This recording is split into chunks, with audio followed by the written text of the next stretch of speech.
राम राम भाई सारा ने। हर महादेव। एक प्रवचन सरिता की एक और नए अध्याय में एक और नई वीडियो में आपका स्वागत है। तो भाई एक भाई का ने ये प्रश्न पूछा था। अब भाई हमने ये आजकल बहुत सारे डेरे वगैरह चल रहे हैं, ये बहुत सारे गुरु बन रहे हैं, फिर सोशल मीडिया पे भी देख रहे हैं हम धर्म गुरु हैं। तो हमने इन मत पूछा सत्संग ले लेना चाहिए या नहीं ले लेना चाहिए, या भाई कोई ले भी रहा हो पहले। तो भाई उस भाई का मैं उत्तर देने का प्रयत्न करूंगा, संतोषजनक लगे तो भाई इसमें ज़रूर बताइए आप भी कमेंट करके।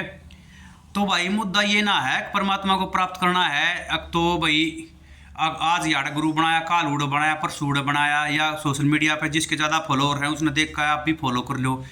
तो इसमें ये इस चीज़ का महत्व नहीं है। सबसे जो बड़ा महत्व है, मैं ये भी ना कहता भाई कोई सत्संग या कोई गुरु ले रहा हो उसने छोड़ दो या वो कर दो, ये मैं इस चीज़ का कोई मतलब इसमें महत्व नहीं है। महत्व है आपके मन का, आपके मन की स्थिति का, आपके आचरण का, कि इसमें क्या है। आप किसी भी गुरु के पास जा रहे हो, सब जो परमात्मा की तरफ ले जा, परमात्मा की तरफ जाने का रास्ता बतावे, वो परमात्मा के समान ना हो है।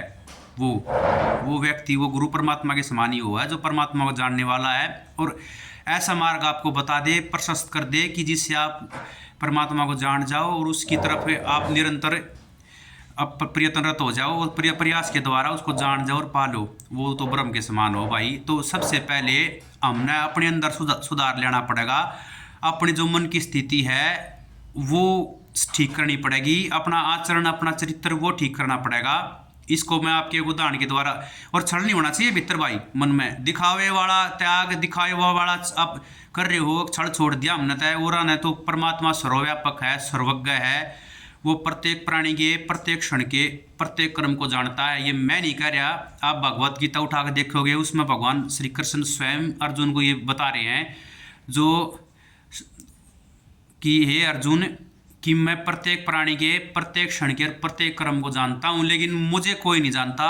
जो मुझे जान लेगा उसे फिर लौट कर इस सृष्टि में नहीं आना पड़ेगा। तो यह बात स्वयं परब्रह्म भगवान श्री कृष्ण ने कह रखी है। तो भाई एक कहानी के द्वारा, कहानी नहीं सच्ची घटना है, उसके द्वारा आपने समझाऊंगा कि पश्चिमी बंगाल की घटना है। एक आदमी के मन में मतलब यह वेदन छट रही थी कि मैंने भगवान को जानना है, परमात्मा को प्राप्त करना है। उस जिज्ञासा थी उसके भीतर, सच्ची जिज्ञासा थी और वो बिल्कुल छल रही था।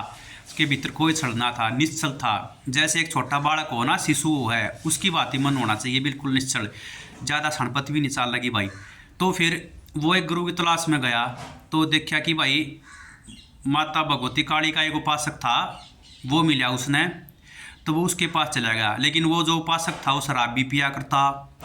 तो उसने नशे में उस टाइम कह दी भाई माता तेने मिल जाएगी, और वो मंत्र दे दिया। लेकिन वो अशुद्ध मंत्र था और नशे में दिया था, उसके शरीर में भी विकार थे, उन्हें से पता कराया करता भाई, उसका शरीर आदि था इस चीज़ ने। तो भाई कोई भी भगवान इस बात ने ना कहता कि तुम नशा करो, नशे में रहो। नशा करो भगवान के नाम का, परमात्मा के नाम का, जो खुद देवी ना उतरा हमेशा बनाया रहा, उसमें आनंद रहे। तो भाई उस छल रहित साधक ने वह बात साची मान ली और उसका उच्चारण करने लग गया, माता भगवती के ध्यान में बढ़िया रहता।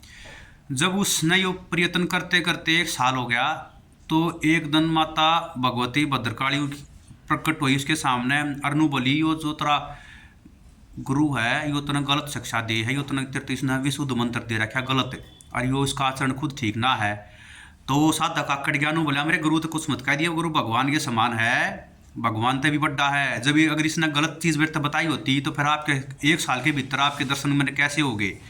तो माता ने बोली मैं तो इतना तू छल रहित है, निश्चल है, तेरा मन पवित्र है, इसलिए तेरे को सावधान करने आई हूँ कि क्या नाम है, इसका साथ छोड़ दे, है ना, ये इसके शरीर में बहुत सारे विकार हैं। तो फिर वो और बत्ती आकड़ गया, नो बोला कुछ भी हो जाओ माता, अगर आपने मेरे प्रसन्न होना हो तो, और प्रसन्न ना होना हो तो आप वापस जा सको हो, लेकिन मेरे गुरु ने सही रास्ता बता रखा था। जब भाई आपने मेरे तक 1 साल के भीतर दर्शन दे दिए और मैं अपने गुरु के प्रति गलत विचार एक भी नहीं सुनूंगा। तो उसकी गुरु भक्ति देख कर माता भगवती भी अति प्रसन्न हुई। तो उसने भी उसको ये आशीर्वाद दिया कि मैं तेरी गुरु भक्ति से और निश्चल भाव से बहुत ज़्यादा प्रसन्न हूँ। तो मैं तुम्हें आज ये वरदान देता हूँ कि इसी विशुद्ध मंत्र के द्वारा तू आगे जाकर मोक्ष को प्राप्त कर लेगा और परमात्मा में लीन हो जाएगा, अगर ऐसे ही प्रयत्न करता रहा तो।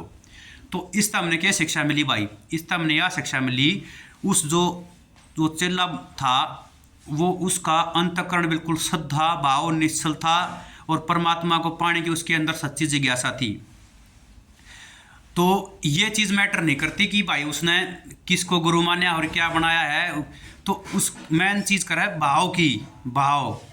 बिल्कुल, अगर आप कोई गुरु है तो उसके प्रति आपने परमात्मा का ही भाव रखना है। अगर उसके प्रति आपके मन में डाउट आ गया किसी प्रकार का, तो फिर उसके बनाए का भी कोई फायदा ना है। पूर्ण समर्पण होना चाहिए।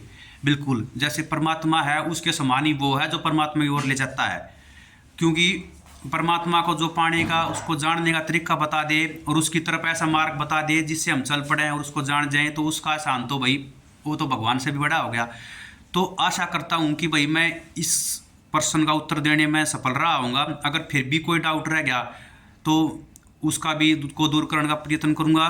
मेरे हिसाब से तो बिल्कुल सरल भाषा में समझा दिया है। बिल्कुल, जो इसमें अहम रोल है वो हमारे अंतःकरण का है, भाव का है और हमारे शुद्ध चरित्र का है। अपने अंदर बिल्कुल छल नहीं होना चाहिए, निश्चल होना चाहिए। वो ये बीच में ही बताया था, एक बार फिर बता दूँ, दिखावे वाला नहीं। दिखावे वाला तो आदमी दूसरा दिखाने तय करे रहेगा, तो वो परमात्मा तो नहीं मिल पाएगा, क्योंकि भगवान तो भीतर बैठा है, तो उस तय आदमी कुछ नहीं छुपा सकता। हम अब जो संकल्प भी मन में ले हैं उसने भी परमात्मा जाना है, जो मन में हम चिंतन करे हैं उसने भी परमात्मा जाना है। तो वो मैंने पहले ही बता दिया, उससे हम कुछ छुपा नहीं सकते। तो भाई आप भी अपने अंदर अगर भगवान को जानना है तो अब छल रहित हो जाओ। जैसे एक छोटा बच्चा होता है, ना समझ हो है, ऐसे परमात्मा की शरण में जाओ तो भगवान भी कृपालु है। वो जितना चिंतन आप उसका करोगे वो इतना उससे ज़्यादा चिंतन आपका करेगा, और वो आपने सच्चे हृदय से जाओगे तो शरण में अवश्य लेगा और आपने ज़रूर मिल जाएगा, एक दिन ज़रूर आप उसने पा लोगे। तो भाई आज के लिए प्रवचन संहिता की इस वीडियो में इतना ही। अगर आपने ये पसंद आ रही हो तो उसको लाइक करें और चैनल को सब्सक्राइब करें और मित्रों और सगे संबंधियों के साथ भी शेयर करें भाई। इसी मंगल कामना के साथ कि भगवान शिव शंकर की आप पर सब पर कृपा बनी रहे, आप पर और आपके परिवार पर। जय श्री राम, हर हर महादेव। सारे भाई स्वस्थ रहो।